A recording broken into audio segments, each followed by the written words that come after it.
ایک بوڑھے کسان کے کئی لڑکے تھے، مگر سب کے سب کام چور تھے۔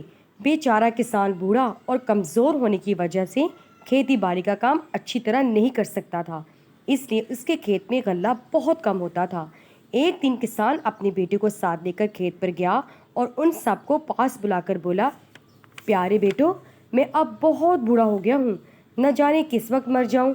میں نے تمہارے لیے اس کھیت میں ایک جگہ بہت سا روپیہ گاڑ رکھا ہے، مگر افسوس میں اب اس جگہ کو بھول گیا ہوں۔ میں چاہتا ہوں کہ میری زندگی میں تم اسے نکال کر آپس میں بانٹ لو تاکہ میں کوئی جھگڑا نہ ہو۔ تم اس کھیت کو ہر جگہ سے کھود کر دیکھو، مجھے یقین ہے کہ کہیں نہ کہیں تمہیں وہ روپیہ ضرور مل جائے گا۔ روپے کا نام سن کر لڑکوں کی بانچیں کھل گئیں اور خوشی کے مارے انہیں رات بھر نیند نہ آئی۔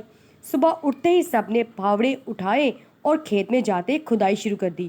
روپے کی خوشی میں کسان کے لڑکے کئی دن تک لگاتار محنت کرتے رہے اور سارے کھیت کو کھود ڈالا، مگر روپے کا کچھ پتہ نہ چلا۔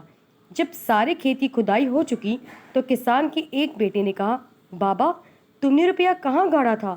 ہمیں تو اس کا اب تک کچھ پتہ نہیں چلا۔ معلوم ہوتا ہے کسی اور کو اس جگہ کا پتہ چل گیا ہے اور وہ چپکے سے روپیہ نکال کر لے گیا۔ دوسرا لڑکا بولا، کھیت میں کھدائی تو ہو ہی چکی ہے، اسے بو کیوں نہ دیا جائے؟ کسان نے کہا، جس طرح تمہارا جی چاہے کرو، کھیتی باڑی کا کام ایک نہ ایک دن تمہیں سنبھالنا ہی پڑے گا۔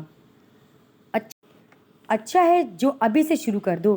یہ سن کر لڑکوں نے کھیت میں ہل چلایا اور پھر اس میں بیج بو دیا۔ چتائی اور بوائی کا کام اتنا اچھا ہونے کی وجہ سے اس سال فصل نہایت اچھی ہوئی۔ جب فصل پک کر تیار ہوئی تو کسان اپنے بیٹے کو لے کر کھیت پر گیا اور فصل کو دیکھ کر بہت خوش ہوا۔ کسان کے بیٹوں میں سے ایک بولا، افسوس، خزانے کا کہیں پتہ نہ چلا۔ کسان نے پکی ہوئی فصل کی طرف اشارہ کر کر کہا، یہی تو وہ خزانہ ہے جس کا میں نے تم سے ذکر کیا تھا۔